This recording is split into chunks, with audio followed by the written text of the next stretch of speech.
Let's see if it works. Apparently, it says we're live. You want me to go to your channel and see? Yeah, let me see if it's actually playback on my channel.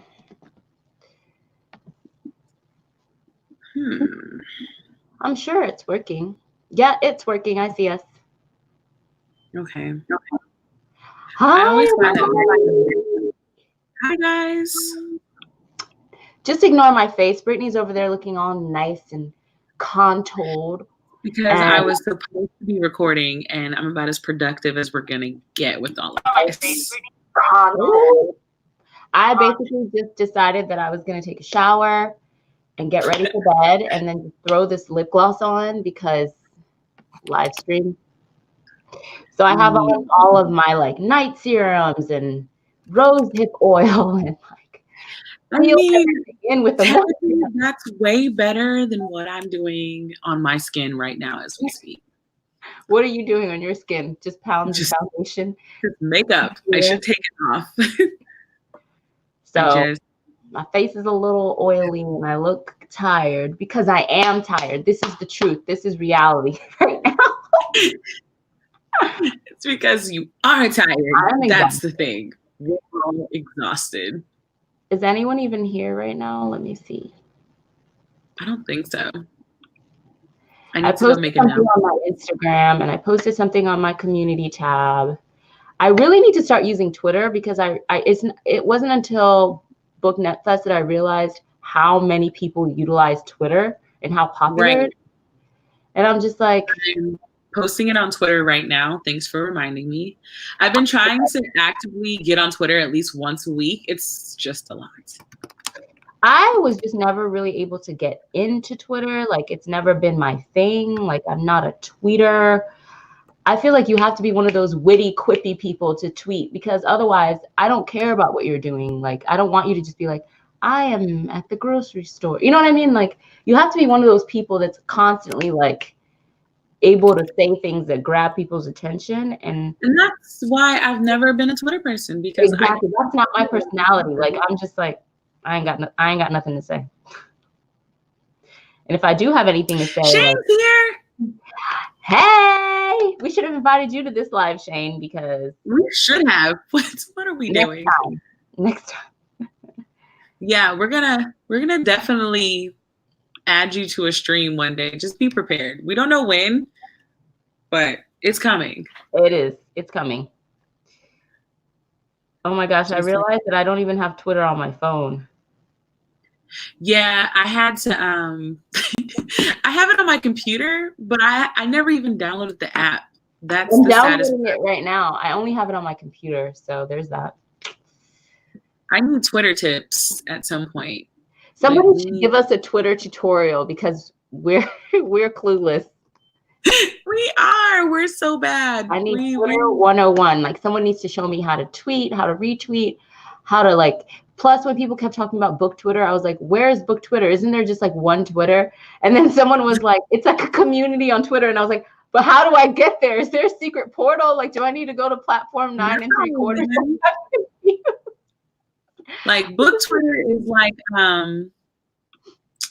what is the word? Book Twitter is like Black Twitter. It's a conglomerate of people. Right. It's like a whole bunch of people. And then because you follow them, you see their feeds and stuff like that. And I finally got it, but it took a while. I was like, yeah, I was struggling. I'm tweeting it out right now. What are you on Twitter? Melanin Eclectic, I'm guessing? Yeah. Am I? Yeah, I am. I remember before I even decided that was going to be my channel name that I went and changed everything to it to see what it looked like. And you liked it? Yep. I mean, it's pretty ingenious. Like, this is a perfect description of myself. Oh, I have to post it to my mother because they are very good at calling me while we're doing these lives. I try to ignore it, but yeah. Let's see. Tweeting. What are we going to talk about today? We could do like a Booknet Fest wrap up since we were both there. Troy unfortunately couldn't join us. Well, maybe fortunately for her, couldn't join us on this live because she is on her much needed, much deserved vacation. Yep. In Orlando. She's living her best life after like a very stressful school semester so far. So she couldn't join us for this one, but she'll be on our next live. Yeah. We need to also discuss that too, because Shane, did you actually get a chance to read the book? Like, I need to ask everybody that actually shows up on here. Because I want to know people's thoughts, but I'll read it. Where can I find? Oh, okay. I did get your little notification. Who? I feel so Twitter illiterate. I just never took this time to understand it, and I feel like it's too late now. I mean, I know it's not too late, but I feel like it is too late.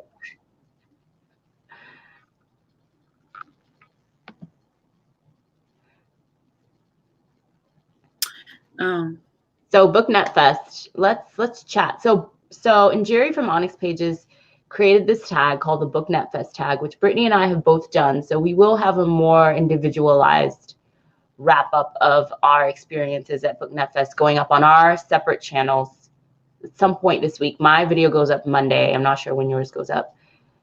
But, I think mine goes up Wednesday. I think that's when I'm scheduling it. Okay. But I do think that it would be valuable for us to discuss it here and kind of do like a collaborative wrap up and have our own like thoughts, because I feel like we have a lot of similar kind of feelings about how things went, and we could talk about like Friday and we could talk about Saturday. But the first thing I wanted to talk about is how kind of weird it is that was our first time meeting in real life. And we had like no reaction to it whatsoever. Like Brittany literally like shows up and I'm like, hey girl. I did. I walked in. I was like, hey, good night.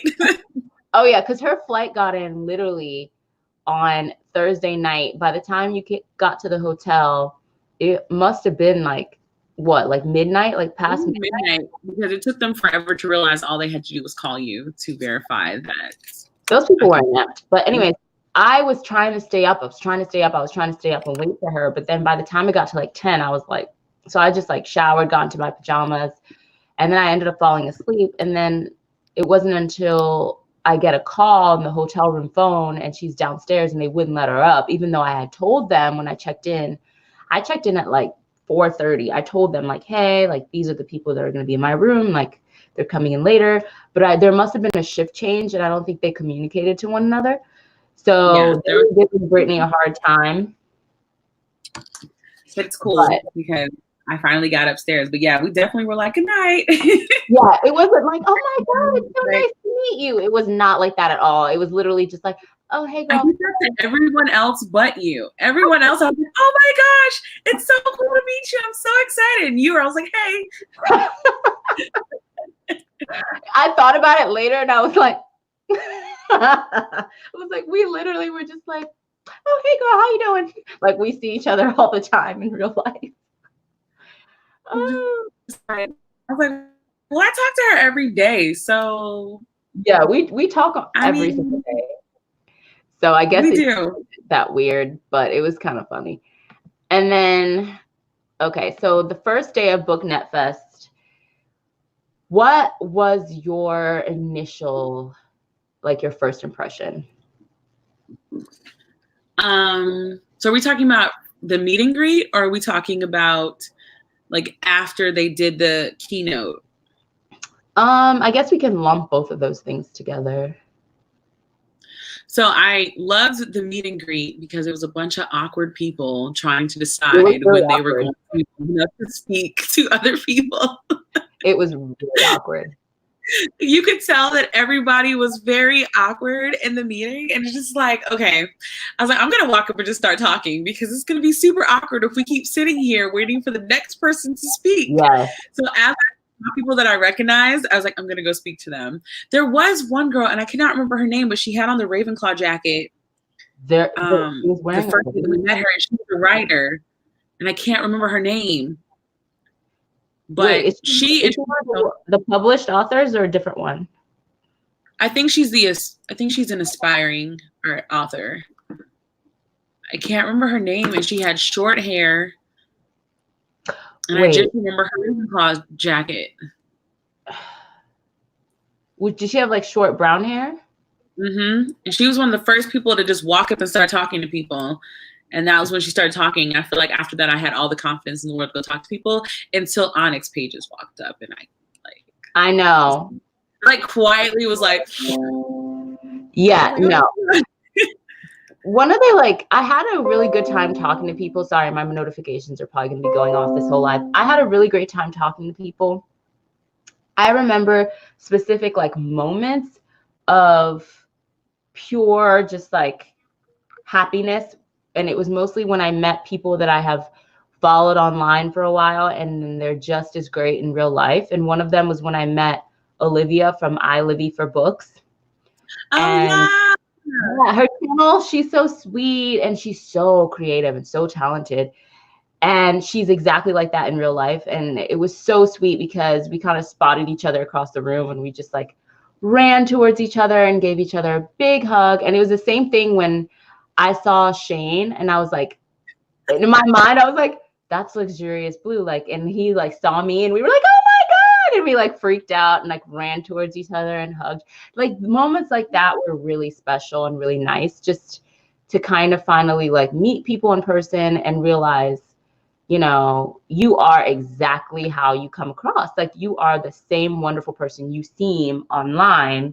Now, that wasn't the case for everyone, but for the people that I really cared about,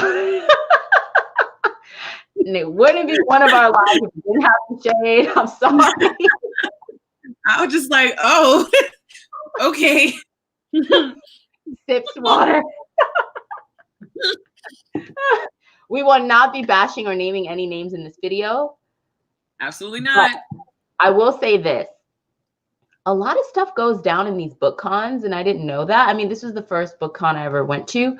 So I didn't realize how much behind the scenes tea gets spilled, and how we're all very, very restrained and have great manners and great self-control because nobody talks about it on BookTube. Nobody brings it to BookTube. What? That's what I was saying. I was like, it's a lot of secrets that you only learn when you go.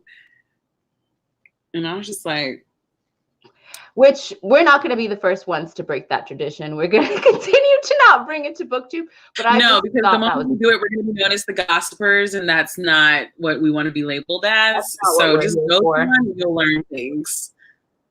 This is just an incentive for you to go. If you've contemplated going and you enjoy learning behind the scenes stuff, and even if you're not a booktuber or a content creator or blogger or vlogger, if you're just simply a book lover, I do still think that there is a lot of value to be had from going to a book con, especially a smaller one like Booknet Fest. You do get a lot out of it still. So plus, again, it's just the meeting people part that was the best part, honestly.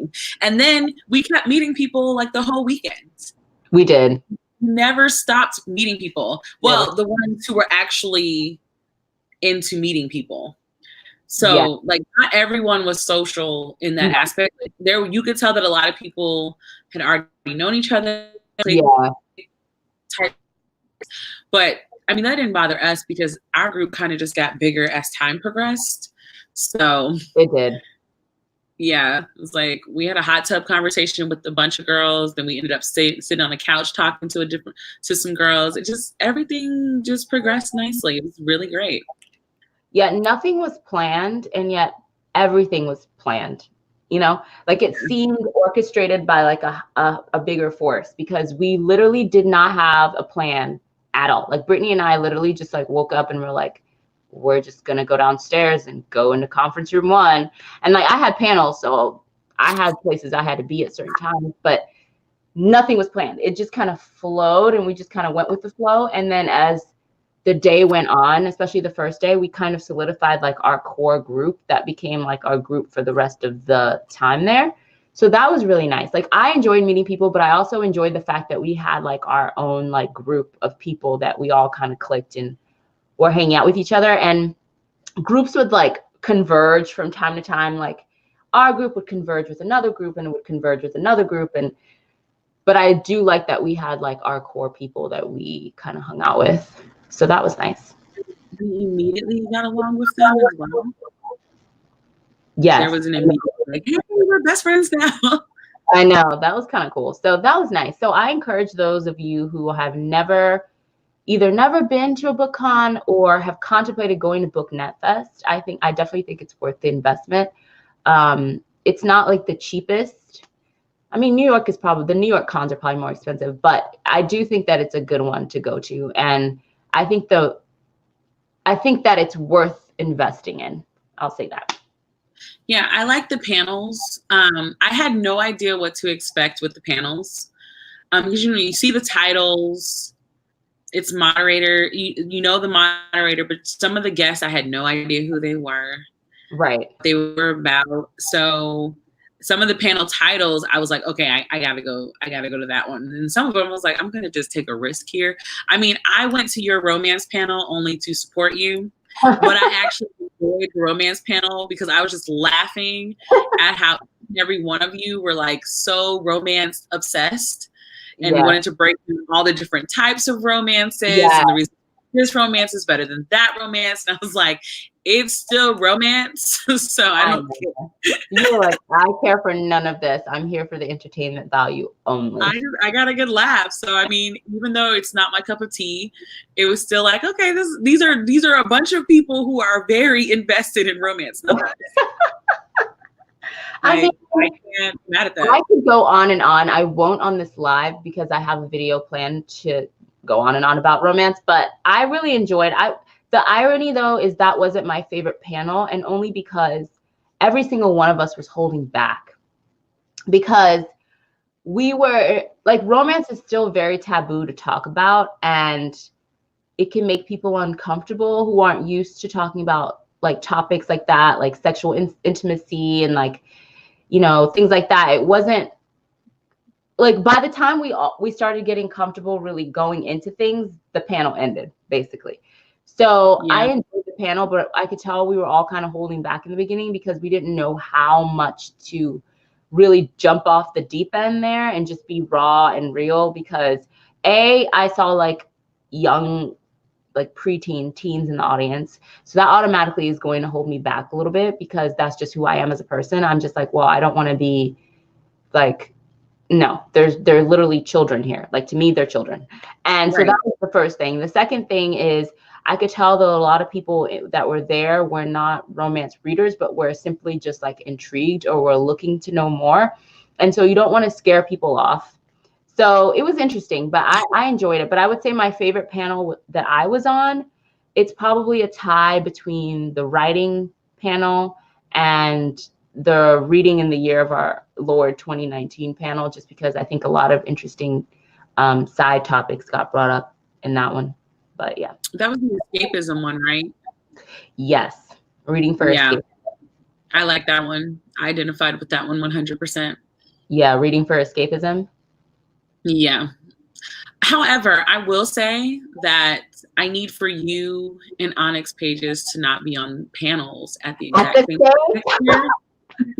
Because I was like, I really want to hear what she has to say. I felt for you. I'm the videographer for this panel, so why did you do this to me? I know. See, that was the dilemma I had, was that a lot of the panels I wanted to attend were happening at the same time as my own panels, so I couldn't attend them. And a lot of the people that I wanted to support were on those other panels.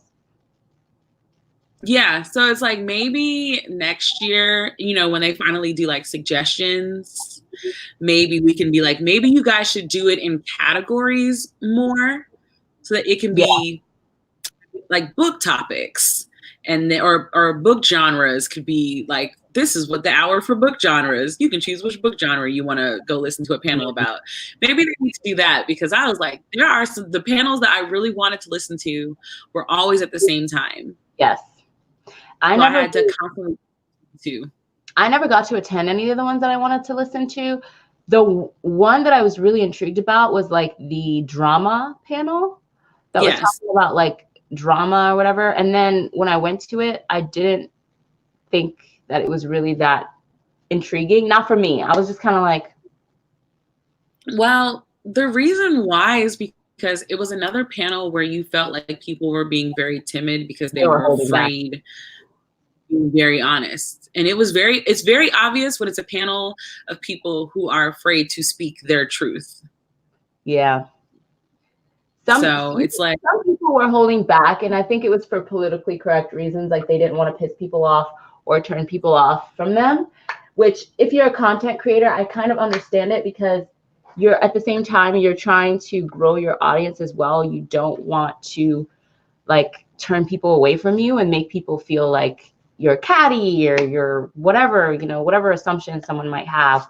So I felt like that was a very brave panel to be on. I remember when they suggested that panel and they asked who wanted to be on that panel, because we kind of got to pick our panels in a way. Like we said, they gave us the list of all the panels, and then you told them which ones you were interested in. And I remember seeing that one, and I was like, hell to the no. You're like, nope. I'm gonna be like, y'all have fun with that. I want to be on a panel next year, but I don't.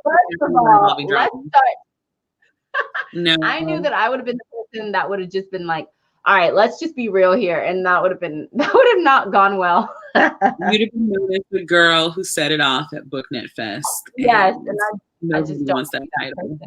No. And then the other panel that I was really interested in, it was the big YouTuber, little YouTuber.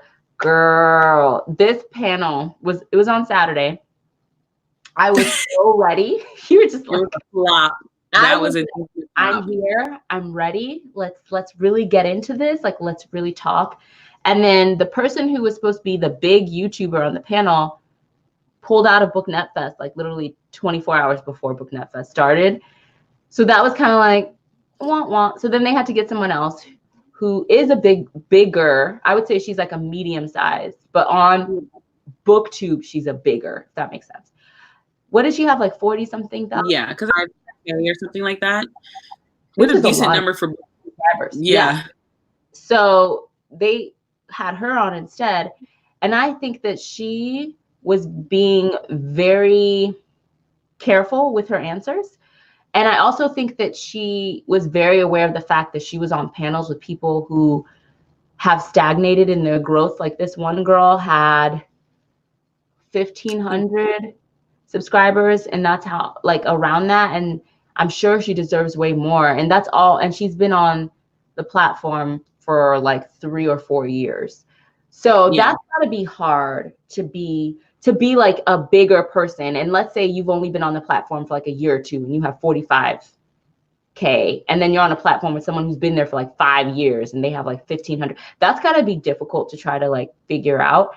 And no, it's not about the numbers, but at the same time, I really appreciated when Jerry was like, actually it is, because that is validation for your work. Like it is about the numbers, because that validates all the effort and time you put into editing. Who wants to do all that work and only get 3 views? Like, come on.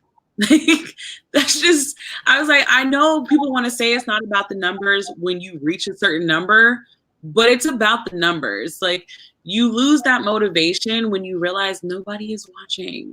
Like, you do. And it's very demoralizing, and it can be depressing, because we don't come on here because we don't want to be seen. That doesn't make any sense. Like, I would never set up a camera in my house to film myself talking to myself if I don't want other people to watch it. So, and then it's like, and the amount of people that watch it is important as well, because you want that engagement, you want that feedback, you want to know that you're making some type of effect. You want that exposure, because that exposure means you get opportunities to do things with your channel and not have to spend your own money on it. Exactly. So that was tough. So, I could tell that she was very aware of the situation that she was in. And like, I kind of applaud her for that, because that level of sensitivity to other people's feelings and stuff, I really think is great. But I also think it held her back from probably saying certain things. She was very careful with her word, very careful with her verbiage. I guess what I was looking for out of that panel was more, I don't know. I don't even know. I guess I was looking for more information, maybe. yeah. I thought it would I be felt more informative. could have had at least, granted, I knew we were never going to they were never going to really get into the diversity issues and the different dynamics of, if you look a certain way, your viewership. I knew we weren't going to touch that, but I would have actually preferred to have at least two medium or bigger booktubers and then two smaller ones, and comparison between the two groups, where it's like, Yeah. You were my size, like what were you doing when you were my size, like, or right. Do you work full time, like what does your life look like, to where do you feel like you devote more time? I didn't want it to be like, oh, just comment an emoji. Like, I wanted real things. I'm sorry. Yeah, I will never. Like, I wanted, because I mean, they say the things that a lot of people say on when they make YouTube advice videos, like consistency and post on the same days and post on the same times, like basically trying to like trick the YouTube algorithm to favor you and stuff like that. And I think all of that is valuable, but at the same time, I guess I wanted more firsthand experience. Like, you've been there. Like the girl, I keep calling her the girl and I feel terrible. I cannot remember her name or her channel name. I think it's Ashley, but I don't want to say the wrong name, so I'm just going to literally say 45K. Okay. I don't follow her channel, otherwise I would just say it. But I think she, did a great job of saying, hey, I was consistent, I was this and I was that. But then she also admitted, but I also grew really fast and I wasn't expecting it. And it kind of took me by Miley Cyrus. And I look like Miley Cyrus, and maybe that has something to do with it. So I really appreciated the fact that she said all of those things. But at the same time, I would have liked more like, this is how much time I spend on editing. This is how many videos I make a week. I pre-film, I do this, I do that. Or like, I post consistently on these days, on these times. I wanted more like facts. A dash of ash. Thank you, Shane. Yes, that's her name. A dash of ash. And actually, when she was talking, I went and I looked up her channel. And she reads a lot of like fantasy and I looked at it. She reads my style of books. She does. I think you would probably enjoy her channel, but I'm not that heavy fantasy type reader, so I probably wouldn't get as much out of it as you would. But I was looking for more like, that's why I really appreciated when India just came out and was like, well, let's face it, like for somebody like me, it's going to be automatically harder because I'm a part of a marginalized group, and because of the color of my skin, and BookTube being majority white audience, it is what it is. People are not going to feel like they can relate to me, or they're not going to want to click on me for these reasons. And I like that she brought that up, because that was kind of like the elephant in the room, because she was on the panel. If they didn't have her on the panel, then we completely avoided that discussion. Like, why are we like, they would ask, what do you think is keeping your channel from doing this? And I'm just like, so we're asking the questions that would invite this conversation, but everybody is literally just hopping right over it to give me another reason. It's like, come on, stop. You ask the question. Don't ask the question if you don't want these problems. Like, I know. So I appreciated that she was just, honest and blunt and like, hey, like, this is what it is. This is the reality of the situation. It is what it is. So that panel was on Saturday. It was actually one of the last ones. But yeah. Actually, my favorite panel was the very last panel that we listened to, where it's the identity one. We don't just talk about books. Thank you. That's the title of it. I've been trying to rack my head on what the name of that title was. That was my favorite one. It was too. I talked about it in my Booknet Fest tag, back from Booknet Fest tag, how much I enjoyed it and how much I got out of it. And I think that was the perfect way to kind of end the weekend and wrap everything up. Yeah. Panel-wise. Yeah. So now we can what did we do after all of the panels and things? We had prom. Yes, there was a prom, which I thought was really cute.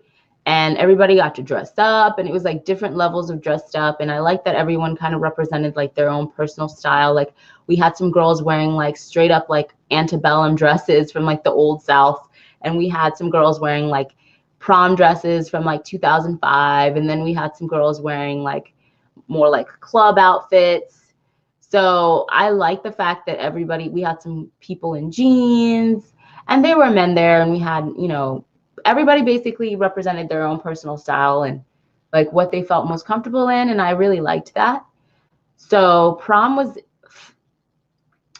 fun. The music to me, you muted yourself.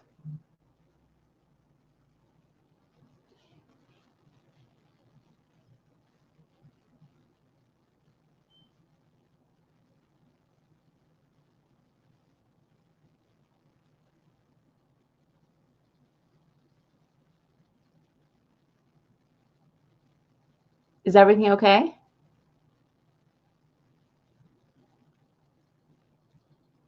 Okay. All right. Well, I'll continue on.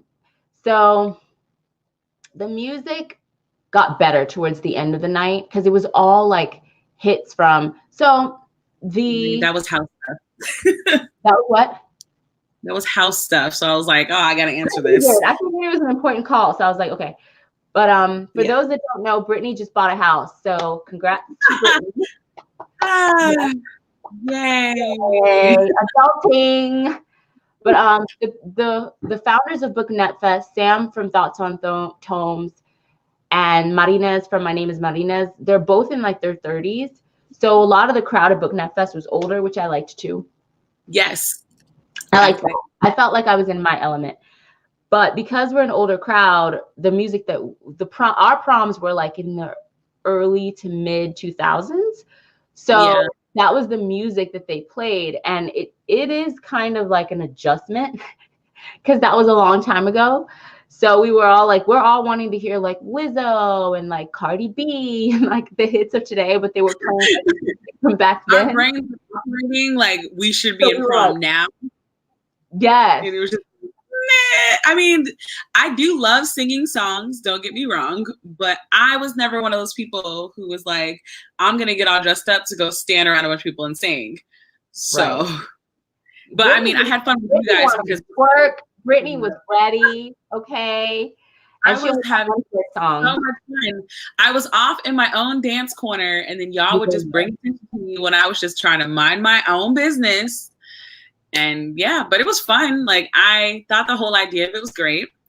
I look forward to, because obviously it's just going to progress because this is their third year. Yeah, the third year.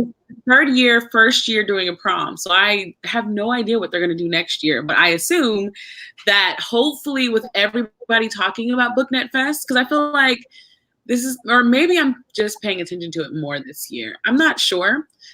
But the only time I ever heard about Booknet Fest was when I watched Thoughts on Tone or Marina's. Like, I never really heard about it through anybody else, but I'm actually seeing vlogs and stuff this year. Like, I'm seeing more coverage on it this year. So I'm hoping that means next year it's going to be even better. I think so too. I think it's a combination of both things because I heard about it in the past, but I knew it was smaller. So I think it's a combination of it's now more on my radar because I was a part of it this year. And also it is bigger. So it's getting bigger every year. It's getting more attention. It's starting to pick up steam. So I think I'm really excited for next year. And I think next year we should get a villa. Ooh, wait, they had villas at that resort?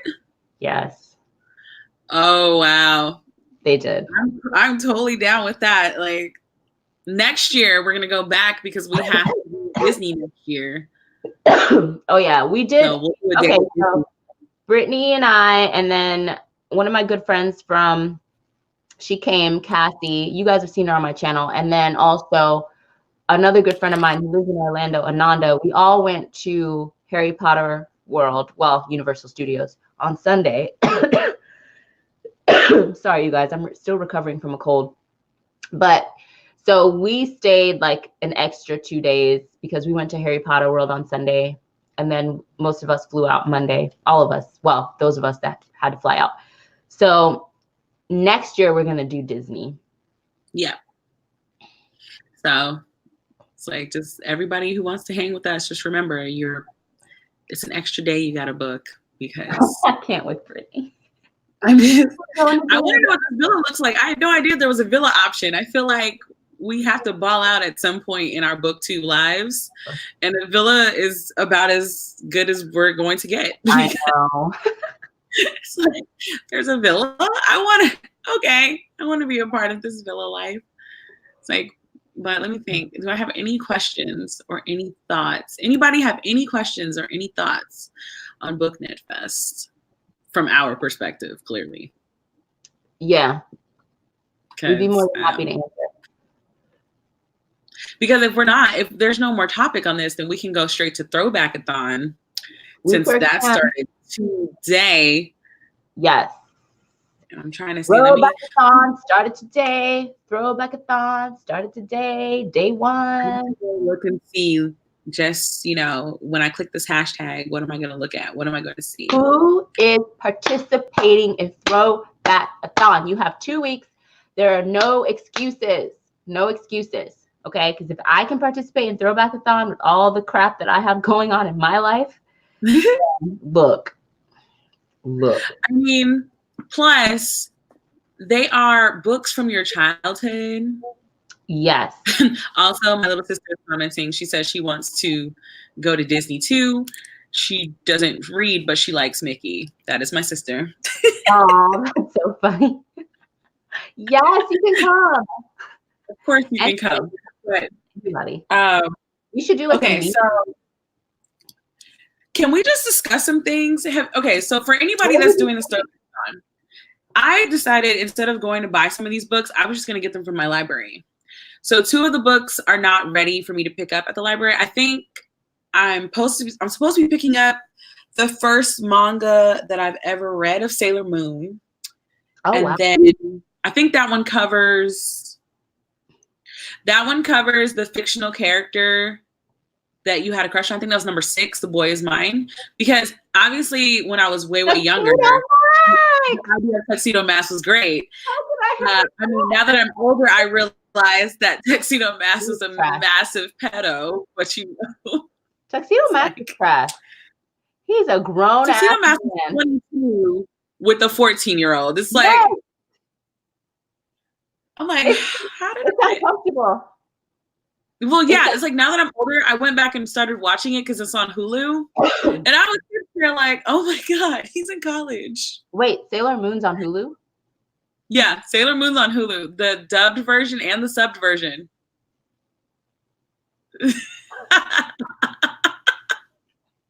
Yep, you want to go watch it. Bye, Brittany. I'm just letting you know that it's trash. It's really bad. Is it?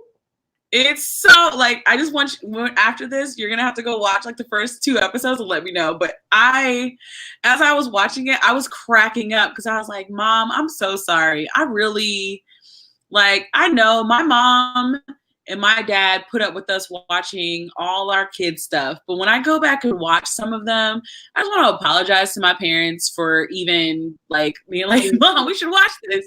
Garbage. Let's talk about it. This is sad. Well, I mean, that brings me to my next thing. When did Babysitter's Club become a graphic novel? Girl, help me out here. When did this happen? When you mentioned that to me earlier, I definitely went on eBay and started looking for Babysitter's Club books. And I think I'm going to buy back my old collection. Again, I really regret giving away all of my books because I had over 50. Because there was a Babysitter's Club subscription service. Yeah, the Scholastic thing. From Scholastic, where they sent you all the books. Like they sent them to you every month or something like that. Yep, you got one book a month. I begged my mom for the longest time, and she finally was like, fine, you can do it.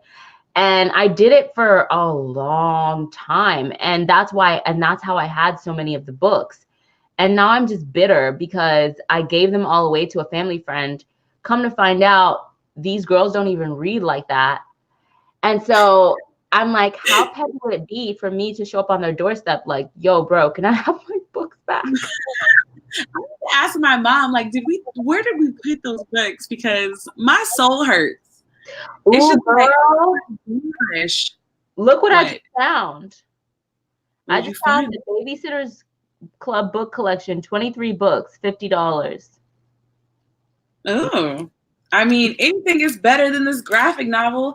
I mean, don't get me wrong, I like graphic novels, but Ooh, but these are the old covers from the 80s. oh, I like our covers, the 90s covers. The 90s ones, they were so good. Yeah, where it was basically just girls. It was just us on covers. That's what I liked. I found them. I'm just Ooh, only 3 left in stock on Amazon. I'm just so mad. Can you see I'm it? so mad. Probably can't. Oh, it's a whole box set? Oh, yeah, that Yeah. might happen. Like, I might just have a shelf on the bottom of my bookshelf where it's just nostalgia because I really need this. I already have the entire Dear America series on the bottom of my bookshelf, and then I have the Royal Diaries. I have all of them still on my bookshelf. Really? I picked it up from the library, didn't even think twice. I was like, oh, they've updated the cover because, they always update the covers. And then today, the new updated covers for those graphic novels, trash. I'm stuck. I'm like, what? I mean, I feel like Babysitter's Club and the Judy Blume books were like my first real chapter books. Yeah, me too. Girl chapter books were only like 7 pages long per chapter. Like they were 9 chapters. Yeah. And I think they redid the covers of those too as well, didn't they? The American Girl dolls? Yeah. Well, they redid because it was originally 5 with Addie, Samantha, Molly, Josefina. Oh no, not Josefina. They added Josefina. Josefina was Felicity, Kirsten, Molly. Okay, wait. Felicity, Molly, Samantha, Addie, Kirsten. There we go. So it was those 5, and then they added Josefina. Yes. And then after that, American Girl exploded. Yeah. So if you go look at American Girl stuff now, you have to specifically type in like Addie or Samantha, and then they redid all of those covers and stuff too. So it's like, man. And yes, I agree with everybody. The 90s covers were so much better. I have great news for you. What I'm witnessing right now. Okay, so on the Scholastic store, there is a Scholastic store. I did not know this. They have the Babysitter Club retro tin boxed set with the first 8 books, I think, for $29.36. I love that now we've gone to we need to find the retro versions of these books. I know. I'm just so it's kind of how when Harry Potter did their 20th anniversary redos of the covers, and it was like, I mean, those are fine, but like the originals, like I went on Amazon that week and started ordering the originals until I got all 7 because I was like, nah. You have to, because I guarantee you, if we wait like even a couple months, then the prices are going to go up, and then you won't be able to find them because everyone would have been buying the old ones. Like, oh, I need to get these, and then the prices are going to skyrocket, and then you won't be able to find them anywhere. And I can't. Yeah. Also, I just noticed at the bottom of this book, it says based on the novel by Anne M. Martin. Like, I never noticed that. Like, I just assumed what a cop out. that I was reading this book. I just want to know why. Like, there's nothing wrong with graphic novels, but there was something about Babysitter's Club that was like I wanted to be a babysitter. I wanted to get my homegirls together and we put it together for ourselves. I wanted all of that. Me too. So to see it as a graphic novel. Do you remember the movie? Do you remember the Babysitter's Club movie? Oh yeah, the movie. Classic. Oh man, a classic. Seriously. That's why when I was excited to go back and read the Babysitter's Club, but these were the only Babysitter's Club books that my library has. So I'm like, that is just trash. The Enchanted But World. the other books, like I said, the Dear America book series and the Royal Diary series, I own a lot of them still. My parents bought me these in bulk. Wow. Because I was that child that was like reading through them super quick. So they would give me a bunch and then be like, well, if you read them all before you get the next one, that's on you. Yeah, I remember that. I remember my mom would take me to the library and I would get legitimately like 14 books or however many I could check out at one time. And I would finish them all in 2 weeks. My mom would be like, if you finish these all before the month is over, I don't know what to tell you because this is our monthly library trip. Like, you need to stretch these books out. It's like, manage. Let me see. So the first prompt, I'm just going to go through prompts because I just want to make sure people understand that you do not have to read a separate book for every prompt, because that was some of the comments that we received. There was like, you really want us to do 6 books in 2 weeks? I'm like, you don't have to do 6 But here's books. the thing. Like, people don't complain about it when it's the reading rush.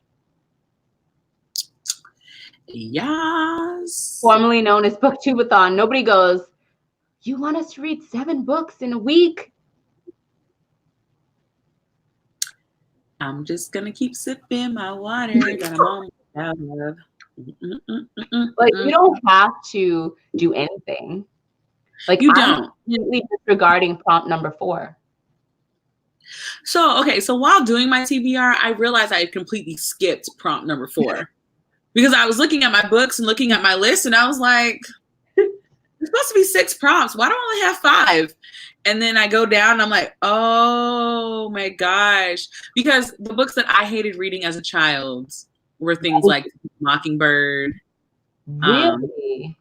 Let's talk about Odyssey. Let's go on a rant about prompt number 4. Let's do it. Prompt number 4 is hit me baby one more time. Read a book you hated reading as a child.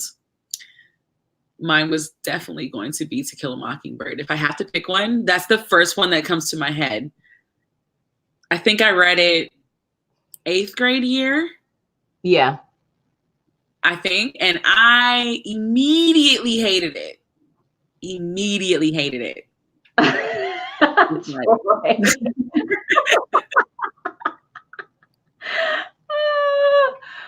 to think, what other books did I hate reading as a child? I feel like make a comment about To Kill a Mockingbird.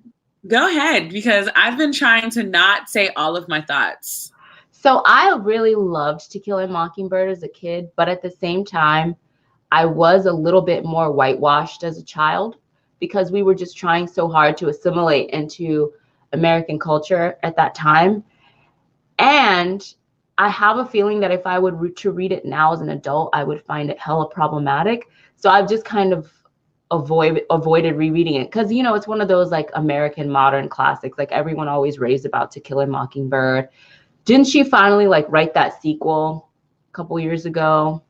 It wasn't a sequel. It was just another book. Or a prequel or whatever it was. I don't know. She finally did something and everybody was raving. Or isn't she dead though? Was it like they published her second book or something? I don't know. I just know that it was everywhere and it was a big deal. And it was like, you couldn't go anywhere or click on anything without seeing it. And I just have studiously avoided rereading To Kill a Mockingbird because I honestly do feel like it would be triggering and it would be problematic as hell. Also, the film, she is. Oh, the film. Do not be started on the film. I really appreciate Gregory Peck as an actor, but that film is triggering as hell. Like, you're just like, it's just one of those things where it's like, why did we need to illustrate this story? I don't want to see this, but I mean, I didn't like the book while reading it, and we would have the classroom discussions, and I'd be like, I don't even like Atticus. I don't trust none of them. I'm done. It made me realize, though, now that I think about it, do you remember that movie, The Green Mile? Yes.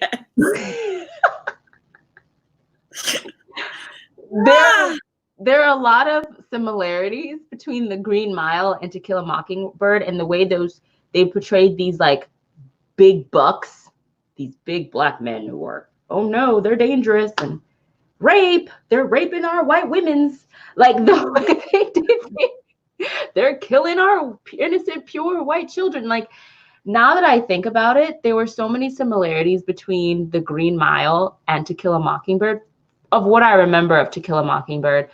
I remember the movie a lot more vividly than I remember the book. But yeah, I feel like it would be really triggering to read at this point in my life or ever again. And so I kind of just don't want to even revisit it, even though it's supposed to be like this classic book.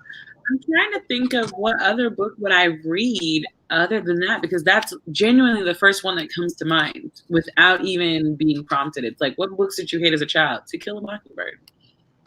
Do you know whether not and any Charles Dickens book? I love Charles Dickens. I love him so much.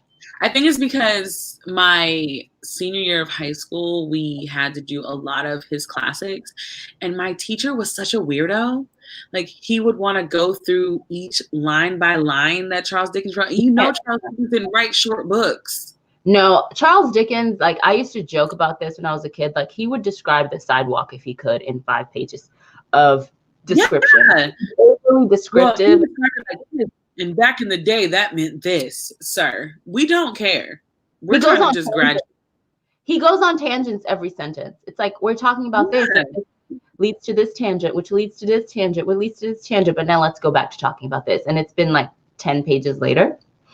So I can understand people find his writing frustrating. But I feel like he's just such a master storyteller. And I really enjoy his plots. And I'm a sucker for like a really great plot. So yeah, that's how he got me. Yeah. And also I feel like once it becomes an assignment, the way that I feel about a book changes. So we were reading a lot of Charles Dickens. We had to read Anne Frank. Wasn't a fan, and I got in trouble in class for that. So it's just like, man. You told me about that. I still can't believe that story. It's a true statement. I know people are going to be mad about it, but it's a true statement. So let's it's not like, whatever. Here, please. I'm not saying that here, but yeah. Failed English because I didn't have any desire to read To Kill a Mockingbird in high school. Dang, they based your whole year on To Kill a Mockingbird? That's terrible. That's pretty bad. I remember when I was in high school, the books that we read, the big books, were like this one book that I absolutely hated. And I almost failed out of honors English, my honors English class, because it was called The Portrait of an Artist as a Young Man by James Joyce. And it is the most, it's literally drivel to me. Like, the writing is just, it makes no sense whatsoever. But that book, and then Dante's Inferno, which I did not enjoy at all. And I think that was it. Those were like, and then we did Pride and Prejudice, which I had already read like a bunch, so I didn't care.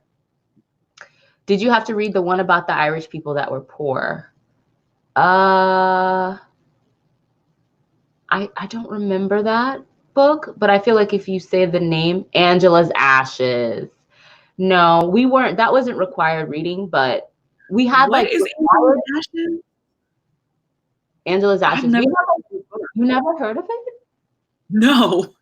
It was like a bestseller, like modern, another modern classic. But we had like a bunch of books that were part of the actual curriculum that we had to read, and then we had like extracurricular books for fun that you could read for extra credit. And Angela's Ashes was one of those. Death in Venice is still my least favorite book of all time. Death in Venice is by who? Why does that sound like a Shakespearean play? Yeah, I'm like, that sounds very Shakespeare or Edgar Allan Poe-esque. I never read Fahrenheit 451. I enjoyed Fahrenheit 451 for what it was. Plus, it's a very quick read. Angela's Ashes, Shane says it was required and it was so depressing. It sounds depressing. Ooh. It sounds depressing. Angela's Ashes?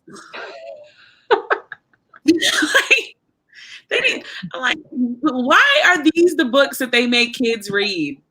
The depressing book that we had was Sophie's Choice, which If you've ever read it, it will literally just kill your soul. Like it will just rip your heart out from your body, stomp on it, rip out your soul, kill it, put it back, rip it out, and kill it again. Because Sophie's Choice is the title. Oh, Thomas Mann. That's Death in Venice. Never heard of it. So Sophie's Choice is the title. And then when you realize the choice that Sophie has to make, you're just like, someone wrote a whole book about this, bro. Like, this is not okay. Spoiler alert. Oh, all these comments are coming in. But Sophie's Choice, spoiler alert, for those that haven't read it, it's basically about the Holocaust, which is like all the depressing books they make us read in school are either about the Holocaust or the Great Depression. And this woman gets basically sent to a concentration camp. And when she gets off the train, she has a little boy and a little girl. And the SS officers are separating everyone as they do. And they make her choose between her children. Like she can't take them both with her. And you know one of them is going to the gas chambers. And so they make her choose between her two kids, the little boy or the little girl. And it's heart-wrenching. Like when I tell you it's heart-wrenching, and the choice that she ends up making ends up basically ruining the rest of her life. Like she's never able to get over it. She ends up not escaping from the Holocaust. No one escaped from the Holocaust, but she survived it. And on the other side of it for the rest of her life, she was never able to get over it because her other kid ended up dying anyway, because it's the Holocaust. And the choice that she made was so just like, as a mother, the fact that she even had to make that choice haunts her for the rest of her life. Like she just never gets over it, and it ruins the rest of her life. And you're just like, and people wonder why I immediately gravitated towards fantasy books when it came time for me to make the decision on what I wanted to read. Why are we reading this in high school? Like, we get it. We do not need this, the boy in the striped pajamas. And then it gets even worse. We had to read the book, and then we had to watch the movie, which has Meryl Streep in it, which is like, yay. But it was like, okay, you just depressed me and killed me, and now I get to visually watch it all. I ugly cried on that godforsaken movie because I knew what was happening and I still wasn't able to like not cry. And thank you. This is exactly the question that I'm asking. What the heck with our teachers? Like, we read some really depressing stuff before we even started puberty. Remember Lord of the Flies? When I explained, okay, so we had to read Lord of the Flies, and when I had to explain the plot, I had to go home and explain the plot of Lord of the Flies to my parents. They were absolutely horrified because, I mean, The Hunger Games is basically the modern version of Lord of the Flies. But my parents were like, "You're reading what? And what's happening? And this is recommended reading? Like this is," I'm like, "Yeah." You remember those reading lists before you came back for the year where you had to read books? I would always choose like poetry and stuff. I didn't want to read. Like I think I read The Hobbit that year, and I was so mad that I had to read The Hobbit. Really? And then because I like fantasy, but once it becomes an assignment, I don't enjoy it the same. Like, I think the only books that I enjoyed that were on the required reading list was everything Maya Angelou related. Everything else, I was like, I don't care. I don't want to read this. This is trash. The sad thing is they didn't have any authors of color on any of our reading lists that I can think of, which is really depressing when you think about it. I think Toni Morrison, one of her books was on one of our reading lists at some point. No, because Maya, I think. Was it Maya? No, one year we did have, no, never mind. That was college. Never mind. Maya Angelou was the only one on our list. Yeah, we had Maya Angelou. We had like her, oh gosh, why can't I remember it? When a Cage, you know the book I'm talking about. Oh, I know that a Cage Bird Sings and like the sequels. We had that one. And then we had Song of Solomon and The Bluest Eye from Toni Morrison. There was another Toni Morrison one. I can't remember. And then I think we had Their Eyes Were Watching God by, I want to say, was that Alice Childress or I think? No, Their Eyes Were Watching God. Zora Neale Hurston? Zora Neale Hurston? Yeah, Hurston. That's the one. So we had that. So we literally, other than this book. Which one's that? That was the only other book that was on this. Oh my God. I thought my soul was the Dear America books. I remember those. And where all the Black girls were. What? Where all the Black girls were slaves trying to free themselves. Yeah. Every single one. Yep. Every single one. Like, I remember that as like a rebellion, the one I ended up buying at the Scholastic Book Fair, the Dear America one, was the one about a white girl who's an indentured servant. Because I was just like, you know what? I mean, that's why I started reading the Royal Diary series, because I think like the first two that my mom bought me, one of them was a Black girl. And I think it was like, her name was Nzinga. Is her name. Like, she was the African warrior princess. So I think that was why I gravitated towards it. But man, when you think about it, because they even had the boy versions of the books too, where they were like I think I read the only one where it was Buddy, who was the baseball player, but like I didn't want to read any of the other ones because like I just was like, no, I can't relate. I don't know these problems. Right? Yeah, Just I was like, I remember reading the back. She was like from Ireland and she was like escaping some famine, and she got on a boat to America where like all these people ended up dying on the boat because they got like some disease from the rats or something, and she ended up making it to American soil, and then she had to be an indentured servant. And I was like, this is the one. I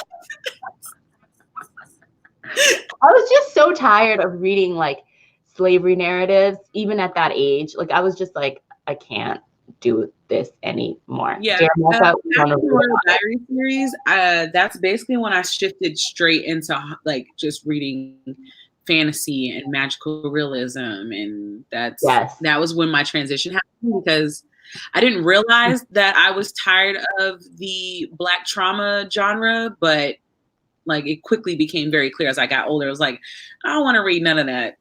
It could be a classic for all I care. Yeah. I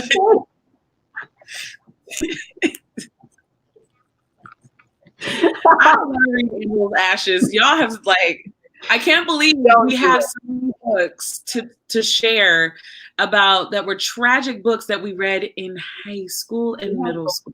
Like, very scarring books. Like what is the book about the boys that were like homeless and like at the end one of them got shot, and I cannot remember the name of that book. Outsiders? The Outsiders? Is it The Outsiders? I don't know if they were homeless though. I never actually read The Outsiders. It was one of those books. So I was talking about this in my reading vlog that I was filming today, is that a lot of the books that I was assigned to read in high school, I didn't actually read them. Back when I was growing up, we had this one website. I cannot remember what the name of it is, and I feel bad about that because I feel like if I said the name, a lot of us would be like, yes. And it was basically like a cheat sheet for all of these books. And you could go on that website and it would break down chapter by chapter. You would just type in the book and the book would pop up, and you could go to each chapter and it would break it down chapter by chapter what was going on in that chapter, and it would summarize it, so you didn't actually have to read the book. So for a lot of Cliff Notes, before Cliff Notes was a thing, maybe it was Cliff Notes, I don't know what it was called, but I just remember using it in high school because there were certain books that I had to read that I didn't actually Spark Notes, yes, that I didn't actually want to read them. So I would just go on this website, Spark Notes, and I would go to that chapter, because you know how they do it in school. They break it down chapter by like chapters 31 through 37, and we'll discuss tomorrow. So I would just go to Spark Notes and I would read the synopsis. I would get like, because they would do things like characters, plot, summary, like what were the major key points? What was like the motivation? They would give it to you, all of it. And so I would just take what they were giving me and go to class and pass my test and be fine in the discussion and move on with my life, because I didn't actually really want to read that book. I was too busy reading romance novels in the library. Like, I remember like The Outsiders was one. I was like, so the consequences of that is that because you don't actually read the book, at least for me, I don't remember any of it, right? Because I'm just storing the information for that class, for that test, for that day. So there are certain books like The Outsiders I read, but I don't remember anything that happened in that book. And then there are like a couple other ones too. I think Animal Farm, I did that for. I read like the first half of Animal Farm. I went in. I know that I barely read Animal Farm. I know that that was I read like definitely the first half of someone Animal else. Farm, and then I was like, I don't want to keep going. So then I used Spark Notes for the rest. And what else did I use Spark Notes for? A whole bunch of books. That James Joyce books I was talking about, Portrait of an Artist as a Young Man. Oh, to this day. Oh, the book I really wanted to rant about, to the point where I actually need to go pick it up from the library because I held it just so I could rant about it during this readathon. And I don't know if anyone else remembers this book, but I'm about to go off. Oh, I'm ready. Watership Down. Does anyone remember this book? What is it called? Watership Down. This is hands down my #1 most hated book of all time. Like, well, maybe number 3, top 3. I hate this book. It was about rabbits who went to war. A community of rabbits. It's over 700 pages long. Oh my God.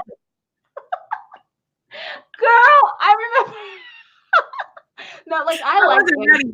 You went to fighting rabbits to 700 pages of fighting rabbits. Oh my Lord. So mad. No, you don't understand. Okay, so I like animal books, right? Like the good ones, Stuart Little, Charlotte's Web, right? The Rats of Nim. The cute, like the good ones that were like short and had a life lesson, and like the animals, the underdog, it's all cute. But Watership Down was just like, why is this happening right now? Because I've never heard of this book. I'm glad that I never heard about this book in my childhood. But I remember crying. Like I'm at the dinner table trying to read this book, crying, okay, into my foo-foo. And my mom is like, what is wrong? And I'm like, I have to read this book. And I don't understand why these rabbits are going to war over their little like rabbit den. For 700 pages. I'm literally like crying. And it's like these titles, it is small font. Troy, it's small font in this little, I don't even want to talk about it. Getting triggered. I just want to read the description. Like, I want to read the description so bad now. Like, I have to find this book. It says, set in England's Downs, a once idyllic rural landscape, this stirring tale of adventure, courage, and survival follows a band of very special creatures on their flight from the intrusion of man and the certain destruction of their home. Led by a stout-hearted pair of friends, they journey forth from their native Sandalford Warren through the harrowing trails posed by predators and adversaries to a mysterious promised land and a more perfect society. But it's rabbits. It reminded me of, like, if anyone is familiar with the Bible story of when the Israelites escape Egypt and they're stuck in the desert for 400 years and they go through all this shit, but just replace it with rabbits. I have never heard of this book, and I'm so glad that God blessed me with never having. Insert the meme here. To this day, I will never forgive my 6th grade English teacher for this, because, and then we had like these girls in our class, you know, the super nerdy, like kiss ass girls that were like, I just love this book. And they're like little round, little owl glasses, like discussing it like it's like high literature. I had those super round owl glasses, ma'am. Like, hold on. I had those. Thank God my mom finally got me to realize that square rectangles were more for my face. But back in the day, I definitely had those big old like glasses. This was me. And they're sitting there talking about like the intellectualness of this book, and I'm like sitting in my seat in school, like, but it's rabbits though. I'm lost. Help me help you, sis. I don't understand. Shane says BBC made a miniseries out of it. Did they use real rabbits? And now, after seeing the movie Us, I can't look at rabbits the same. Oh no. You ruin anybody like licking rabbits right now because we have to move on. yes. Okay. What was the we go to the next one? I'm sorry. That's oh my god. Oh, okay. So my next question, we're gonna do The Boy Is Mine. What were your favorite book crushes as a kid? And don't worry, I'm not gonna judge you because I'm still a person that believes Kovu from The Lion King 2 would have been a baddie if he was a human. You know. So.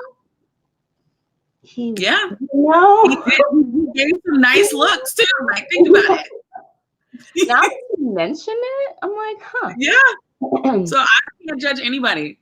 I can't judge anyone because of that.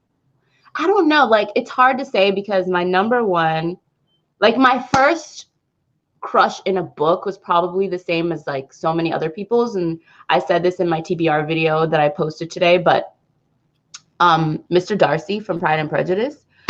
And he was this super rich, super snooty, super entitled, dark and mysterious, tall, kind of reserved type of dude. And that's usually all the dudes that I like had crushes on after I read that book. And I like connected the dots and I was like, oh yeah, that's definitely what happened there. Like the tall, dark, handsome, like misunderstood, broody, like, you know, whatever. What? Troy agrees with me. What did you say? Kovu would have been hot. Yes. Yes. But no, I don't know if I had any other book crushes until I really started reading like romance novels and more romance and stuff like that. So, but in like actual kids books, I can't recall any. Yeah, I can't really recall any. But I also don't think that the books that we were reading for pleasure had love stories. Not like we really. were solving mysteries and we were our own little businesses. We were doing a lot of things in books that I don't know if they'll do that kind of thing in kids' books now. Because I definitely wanted to be a detective at one point. I was definitely creating things for my neighborhood that I need to go find. Like I said, I wanted to start a baby club. So I don't remember crushes per se. I don't remember crushes until I started getting into reading heavier things. But that wasn't until high school. Right. Yeah, I don't remember having like book crushes as a kid. There was this one book though that I remember. Wouldn't say I had a crush on the male character in the book, but I do remember feeling like drawn towards him. And this book is called Danny Phantom. I'm done. Troy, stop. I agree, Troy. This book was called The Wind Blows Backwards. And I almost bought a copy of it like 6 months ago. I should have from Amazon. But this was the first book that I ever read as a preteen that went into like, that first of all had sex in the book. And it was more like implied, it wasn't like a written out, like, you know, explicit. It wasn't explicit, but it was implied and it definitely happened. And it was between like two teenagers. And I remember reading it as like either preteen or early teen. And that was my first experience outside of reading romance novels, because I started reading romance novels when I was like 11. But the characters in romance novels are adults, or, you know, over the age of consent. But I remember that was the first experience that I had in a book of teens like being intimate. And also it was my first experience reading like a darker book outside of those damn cancer books that they used to make us read as kids. Like those illness books that were so cool. Read illness books? No, do you remember like when we were kids, there was like this sector of books that were really popular. They were all about people who were like dying of some fatal illness, like cancer, usually cancer. It was like, there was like a whole section in the library of these type of books. There were like the Amish books that were really big when we were kids, where like they talked about like kids in the Amish community and like weird, like, yes. And then they were like the serious illness books. I don't know if anyone else remembers this, but this was a thing. But anyway, outside of those, this was my first book that really delved deep into like depression and like self-harm and things like that, because the teens in this book, specifically the male character, was dealing with these things, and they fall in love or they start a relationship and the relationship was toxic. And I was used to reading like romance where it's like happily ever after and there's like a misunderstanding, but for the most part the love interests are like good for each other and help each other out. And this was the first story I read where it was like, these two people should not be together, like this is toxic. Like, he needs to go to like a facility or he needs to be on medication, like he needs help. So that was really interesting, and it's called The Wind Blows Backward by Mary Downing Hahn, and it has high ratings on Goodreads. Like, it was a good book, but it was very dark, and I remember that book very vividly. Sorry about my notifications, but I think I'm gonna end up buying it after all, because I've been contemplating, when you take when you take books in and out of your Amazon cart. Yeah, then it starts showing you all the ones related to it. Yes. Yeah, I'm sorry. I have no idea what you're talking about with these particular books. Like, I remember getting excited because I got to read Willy Wonka and the Chocolate Factory, the original one. Oh, what was the name of the books where it was about a school and like each chapter was a different student? God, I wish I could remember that. Is it Wayside Stories from Wayside School? Hold on. I have to look it up now because look it up. Like, I feel like it's Wayside Stories because that sounds. I feel like I've heard of those. I don't know if I read them, but I've Wayside Stories or Wayside. Huh. My phone is not cooperating today. Yeah, I put in Wayside Stories and the rest came up from Wayside School. Now I'm curious. These were the kind of books like I think I was in fourth or fifth grade, but we had like a contest kind of thing.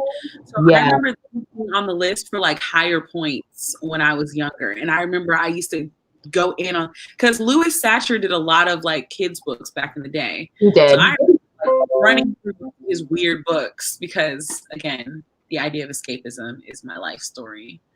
Yeah, you've always really like leaned more towards like the fantasy and like the type of books that kind of take you away from reality. Because he also wrote Holes, which is one of my favorite books of all times. Yep. And the movie is really good too. Yeah, it's cute. The Wind Blows Backwards looks interesting. Yeah, it is really interesting. I highly recommend it. And I want to reread it soon because I remember it just had such an impact on me as a child. And I reread it a few times, but then I don't know what happened to my copy. Like, there are a few books when I was a kid that I think I loaned to my friends. And this is when I started learning to stop loaning people books. And they never gave them back.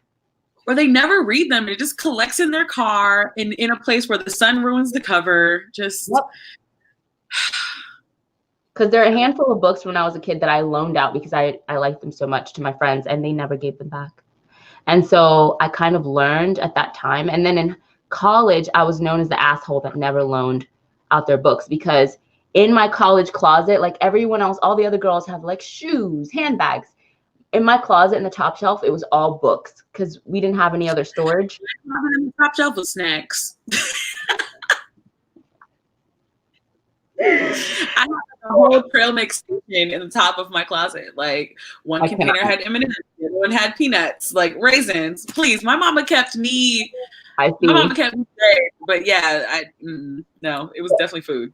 People would come over to my dorm and they'd be like, "Oh my God, you have so many books up there. Can I borrow?" And I'd be like, "No." And they'd be like, "Oh." And I wouldn't give any type of explanation or disclaimer. What? It's a whole college library. Why are you in mine?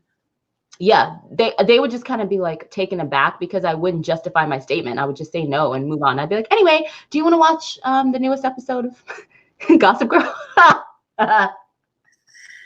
Oh my gosh. Okay, I'm trying to think. I had another question that revolves around the throwback-a-thon situation. I can't remember it because I honestly cannot remember. Complete brain dead. Oh, here's a good question that has nothing to do with Throwback-a-thon. Did anybody read the book of the month?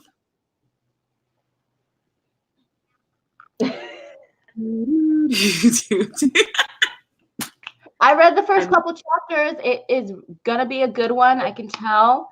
I had to take a little bit of a break because it really pissed me off in the beginning. So I just need a moment to come back from that. But So, I'm excited to finish it at some point. I do have an idea. I feel like we should just extend. Oh, wait, hold on. We've got some comments before I jump into this next topic. Oh, okay. I've never had any crushes from books. The closest I got was Raheem. Raheem and B-Boys Blues. Yeah.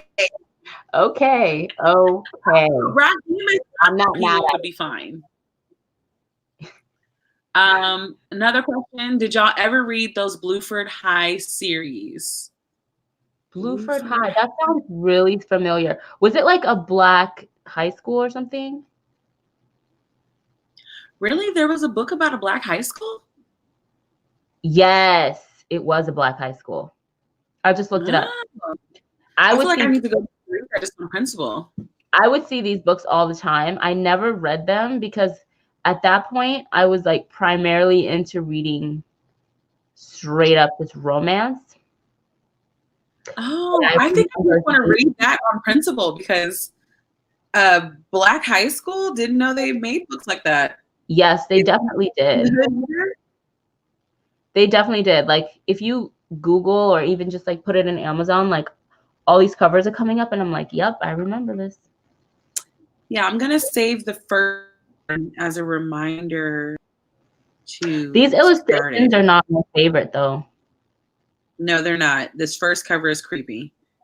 Look at this one. That's the one I just clicked on that one. I'm looking as well. Okay, I added that first book to my TBR, so eventually I'll be able to talk about it. I'm going to keep going through these comments. Antoinette. Oh, the book of the month was actually, Beast Made Night by Tochi Onyebuchi. Which it's actually a really good book, but we're going to postpone talking about it until next month because we've had a very trying August and September. It's been a lot. We need to extend the length between when we read books. Yeah. So we're going to extend it to at least 2 months between because life is trying to pretty much mollywop all of us in our head in a different shape, form, or fashion. So you still got more time to read it. Picked it up, add it to your TBR. I highly recommend it. It's a different type of book. So it's a fantasy based on Nigerian folklore and Nigerian, I guess Nigerian folklore is the best way to describe it. I'm not sure. Yep. I don't think he's focusing on any specific tribe or ethnic group. It seems like to be a conglomeration and a mesh of, many. But it's really fascinating. I'm a couple chapters in and I am really enjoying it, and I can tell it's going to be really, really interesting, but the beginning does kind of piss me off.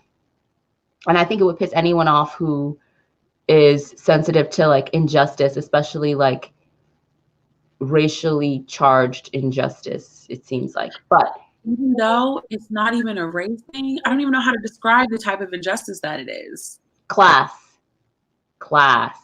Yeah, we're going to call it a class. It's a classism type situation. But when you realize what classism is, it's the most backwards thing you could possibly ever imagine.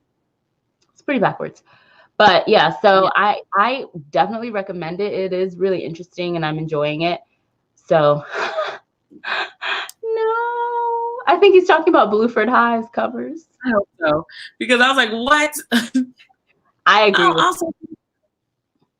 Oh, thank you. Let's see. What else was I going to say today? Because we have just been how's everybody doing? Yeah. Because one thing from Booknet Fest that I realized is that question needs to be asked way more often that question needs to be listened to way more often. Because one thing I loved about the Booknet Fest was how courteous everybody was of everybody's personal space. I got asked, could I be hugged? Or do I like to be touched? It was all good things. But I also noticed that a lot of people were very comfortable saying that they suffer from depression and anxiety. And I don't believe that we get into this mindset that is something we should all be comfortable just saying, like it's hi, I'm Brittany, I'm 30 years old, I'm a petroleum engineer, and I have severe depression and anxiety. No, this is not an AA group. So I'm just gonna ask it every time. How are we doing? I feel like your mental illness or disorder is not a character trait or personality trait. It's not an identity. It's not your identifier. Yes. Like, that's what I'm gonna keep asking people. So every one of our chats, it's gonna be, how are you guys doing? Does anybody feel like they need to talk about something? We can even do a generalized topic. We are no longer putting ourselves in these type of negative bubbles and then wondering why all of our things that are happening in our life is so negative. I refuse to accept those type of things as my identity. So I've been doing a lot. I've been doing a lot of journaling lately, and like prayers and meditation.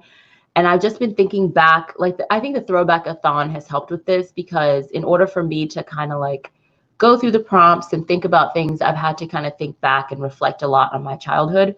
And I remember when I was a kid, even though I had definitely showed early signs of depression back then, for the most part, I was a pretty happy kid despite, certain circumstances. And it made me realize that I kind of want to go back to that more like childlike attitude of life, and like the way I looked at things, way more glass half full perspective on things. And I actually had like hope for the future. And I had like hope that things were going to get better, and hope that everything was going to work out, and, things were going to go in my favor. And I think because I had those type of like thoughts and I was putting that energy out there, things did work out in my favor a lot, and things did end up okay a lot, and things, in situations where things definitely could have gone the opposite way. So with the throwback-a-thon and having to think back to like childhood and childhood books, I've also been thinking back to like childhood attitudes on life and perspective, and how sometimes, or I can only speak for myself, but like the older I've gotten, the more disassociated and disconnected I've become from my childlike self, and how that's actually not good, and how I need to have more of a balance, and I need to try to reconnect more, because, for a lot of us, childhood was a more innocent, pure time. Not for everybody, but for a lot of people. So those are my 2 cents. Well, I mean, that's basically, also, before I even say that, we got people just listening to us when they're in Walmart. Like, I appreciate that. I do. Because today is a gist day. I didn't post my gist on my Instagram like I always do every Sunday, because I didn't want to stick to a schedule today. I want to just kind of wing it, and whatever happened. But I guess my next question is, what is everybody doing for self-love this week? Because that is also a question I'm going to ask on every one of these lives. And self-love does not always mean bubble baths and candles. Like, self-love could be sleep. It's a real thing. It's fantastic. Invest. Mm-hmm. Yeah. But let me think. This week, I got a massage today. That sounds so nice. I've been trying, like, this is my second massage in my life. I think it's because I don't like being touched by strangers. Yeah, that'll do it. I can't relax. Like, they're like, oh, just relax, enjoy the scents and da-da-da-da-da. And I'm like, but who are you? And you're touching me. The whole hour, I was just like, this is so weird. This is a random person touching me. Why are you like that? I'm paying for this. Is this really self-love or is this self-torture? What am I doing? I can see it now. They're like, relax, and you're like tensing up. Like, no, because I was literally laying there with my head on the thing and they were like, relax. And I was like, they're like, why are you? I just needed to relax. Like, I can't relax. It's such a trip to the bookstore sounds like a fantastic way. Yeah, that sounds good. Obviously, me getting a massage was not working. I need to get a manicure and a pedicure. Because I feel like I don't really remember the last time I got one. Do you think you would respond better to like a chair massage where it's just your upper body? Well, because I met an esthetician when I did this entrepreneur meetup thing, and she had just opened her own spa, and I had spoken to her a couple of times, and I actually knew the girl. So I actually got a facial by her, and I was a little bit more relaxed, but I'm also a massive type A control freak. So to be able to turn off everything, it's like I could only do that with my parents or my siblings. I could never do that with anybody else because it's like I have to feel like I'm controlling something. It's I feel like the facial I was more relaxed, but the back massage, there was nothing about the back massage. Also, he was real shady. He was like, I mean, you said medium pressure, but do you mind if I apply a little bit more pressure? Like, your back is basically one big knot. And I was like, okay. So then I was like, dang, am I carrying all my stress in my back? So I never stopped thinking. My brain was literally just going the whole time. Do you think you would have been more comfortable with a female therapist? Well, I know that people like I know my mom has gotten massages and people say like, you know, guys just massage better because like they add more pressure. So I was like, I'm just going to go in and whoever they pick for me, I'm just going to deal. It's not that he did a bad job. I felt like he really probably did get some knots out of my back because, I mean, he was like digging into my back for what felt like forever. And I felt like he did a good job. It's just that he's a stranger. Yeah, I don't know. I feel like as someone who worked in massages, spas for a number of years, that is a myth that men are better therapists. It just depends on the therapist because it really is an art and you have to have some type of healing energy to be a really good therapist and some type of intuition, because the best therapists I found are the ones that can really just read your body and they just know where to go, and their touch is healing. So it's like, even though they don't know you, from the second they touch you, you just melt.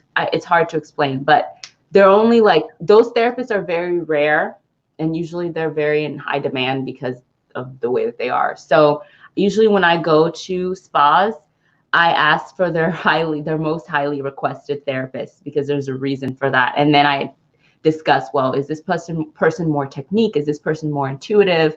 And usually the people there can tell you the differences. See, I didn't know all of that was something I needed to ask. It was literally just like, my back hurts. Let's get a massage. You should have asked me next time, you know. I had no clue, honestly, because, you know, I do a lot of my own stuff at home. Like after this live, I'm going to run a bubble bath and exfoliate and put a mask on and listen to music. Yeah. Today, because you do a lot of like treatments and stuff too. Yeah. Again, it's that type A thing where I'm more relaxed when I'm doing it versus expecting somebody else to do it the way that I want them to. Makes sense. And then I also get annoyed when I feel like I have to explain what I want and why I want it. So it's just in my brain, it's like, just do it yourself. Yeah. There's tutorials, you can figure this out. And then, yeah, like I'm going to enjoy reading these books. These books are going to take me back. I know. Like, I feel like the best part about this Throwback-a-thon is that the books are going to, you can't help but smile when you read books that you loved reading when you were a kid. Yeah, very true. I mean, granted, some of the books, like some old TV shows, could possibly be problematic, but for the most part. I discovered that a couple years ago, I tried to reread the Little House on the Prairie series that I loved so much when I was a kid. And that was so hard. So I didn't realize how racist it was towards Native Americans. And also how much like animal slaughter is like explicitly described. I mean, they're on the frontier and stuff like that, but you're just like, I don't want to know how you slaughtered this animal, like ripped out his intestines, did this, did that, like pages of descriptions. And they called like Native Americans like the red man and all this other stuff. And I'm just like, oh God. Oh God. And it was so sad to me because that was one of my favorite series as a kid, because I'm a huge history buff. So I really got into like those like Wild Wild West type books, like we're exploring the great American frontier. Like there was this one video game that I was really into. Oregon Trail. Oregon Trails. Like I was that person that was really into American history. And history. I didn't read it, but me and Oregon Trail go way back to that floppy disk days. Like I was trying to get my family from disk regularly. Yeah. So I loved the Little House books based solely upon the historical basis of it. And they do not hold up well in 2016, 17, 19. They just don't hold up. Honestly, even those, I feel like I'm still going to read them and be like, man, the things that you were able to ignore when you weren't aware. Oh, yeah. Of them happening, like whoa, because they're talking about like Native Americans being problematic. Yeah, they're using words like savage and all this stuff, and I'm reading and I'm just like, oh dear. And it's like they're indoctrinating their children into these beliefs. And I think they even ran across some Black characters at some point in the series, so I'm just like dreading that. I'm like, you know what? I don't know if I'm really ready for this. And I'm like, how did I not notice this as a kid? Was it just complete disassociation? It must have been. I mean, think about it. Slavery was a paragraph in your U.S. history class. Yep. It's disassociation because I read the Little House series when I was about between the ages of like 9 and 10. 8, 9, 10 is when I read them. And I liked like the illustrations, like the earlier ones had illustrations and stuff like that. So yeah, I actually collected them, like I recollected them, and then I tried to reread them, and it was really hard. I was like, wow, okay, these might just be on my shelf for pure nostalgia. Like I don't know if I'll ever actually be able to seriously reread them. I don't think I have any books on my shelf like that, but I also think the only thing that I picked that I feel like I'll be like, oh my God, was Sailor Moon. Because again, when the realization hits that at the time that her and Tuxedo Mask get together, that she is only in middle school and he is a college student with his own spot. That is where I was like, that's so disturbing. And I don't know why. Some people love Sailor Moon. Like we love Sailor Moon. It's just she's one of the first mainstream animes that hit the US. Yeah. We love Sailor Moon. How did we all skip Tuxedo Mask pedo creeping? I don't even know.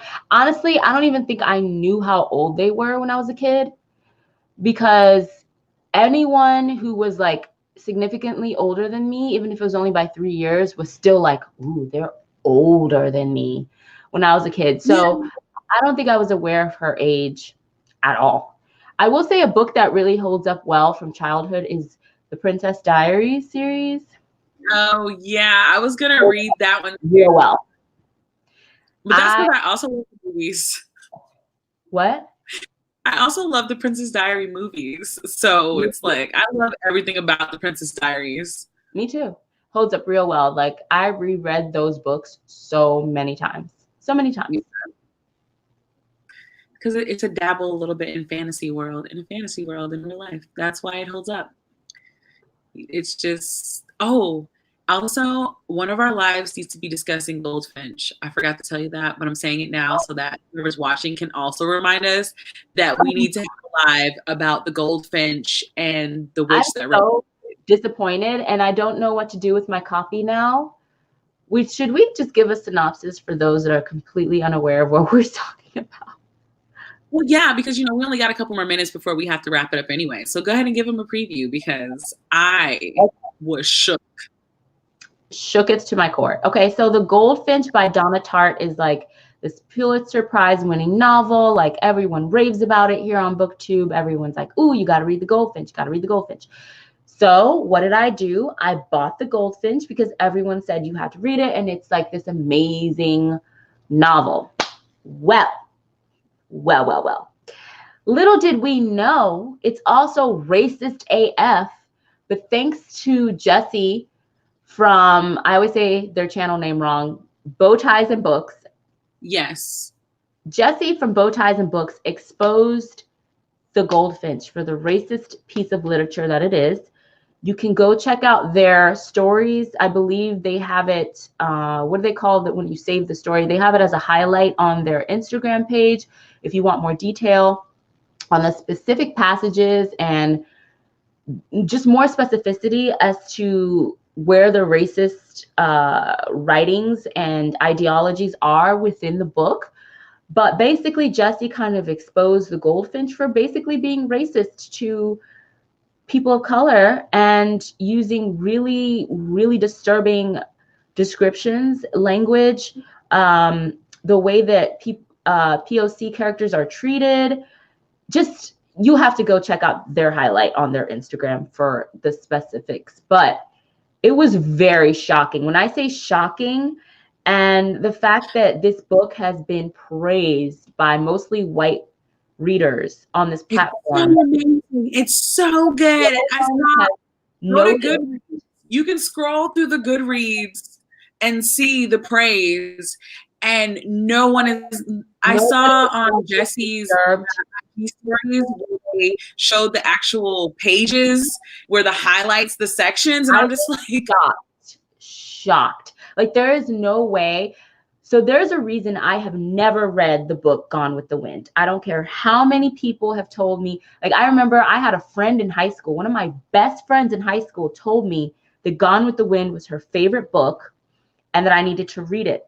And I remember having this conversation with her where I was like, I will never read that book ever, ever, ever. And, I'm never going to read a book where racism is a way of life and the author is writing about it, that it's okay and that it's fine and it's normalized. I'm just not going to do it. I'm sorry. I don't care how great the story is. I don't care how much of a classic piece of literature it is. It's not for me. Like I'm not going to be able to make myself swallow that and ignore that and make that somehow agreeable to me. It's never going to be the case. And now I apply that same reasoning to, from what I've seen, to The Goldfinch. And I'm very disappointed, extremely disappointed that this was not brought up before, that no one noticed this. And I don't even want to, I feel like I'm going on a rant, but we will discuss it soon. And now I'm like, I got to give my copy away. Give it away. You need to just drop it off somewhere because use it as a footstool or something. I don't know. What a shame. You can't be writing books in the years 2000s with that. I don't care. Just don't put them in the book bin. And the thing is, what people don't understand is that there's a difference between writing racist characters or writing characters who are perpetuating racism and writing in such a way that is a critique, right? You're not condoning it. You're not normalizing it. You're not glossing over it or sweeping it under the rug. The way that you're writing it, it's clearly a critique. And, whether it's a critique on that character, on society, whatever the case may be, it is in a critical way. And the reader is very aware that the actions of the character, what's going on in the plot regarding the racist actions or the racist characters, there is a critique going on. Like this is a dialogue that you're engaging in.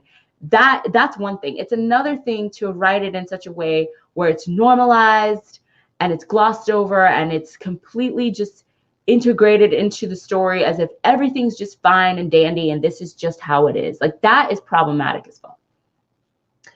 Shane says, I feel like mostly no one noticed because mostly white tone deaf people read it. But that's even more disturbing. Like, for example, me reading Little House on the Prairie and seeing how racist it was towards Native Americans and how I noticed it immediately and how it made me extremely uncomfortable. Am I Native American? No, not even an iota of my DNA is Native American. But at the same time, because I'm not Native American, I was like, what in the hell is going on? It's like, no, I wasn't ready. Like, it was very jarring to me because I'm like, ooh, don't do that. Don't do that. Well, I just scrolled on Goodreads and there's literally a comment that was like, I really love this book. I feel like she could have done without the N-words though. But other than that, it was fantastic. And I'm like, and I'm just like, I'm glad it was fantastic for you. Glad.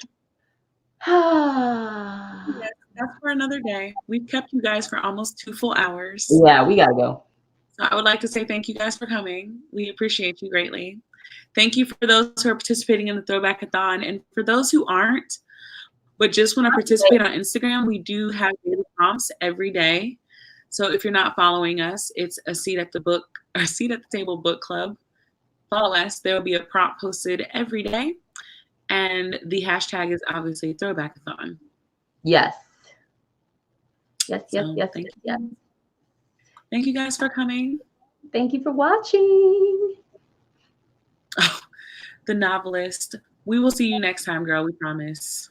Oh, okay. Bye, guys. Bye. Thank you, Shane.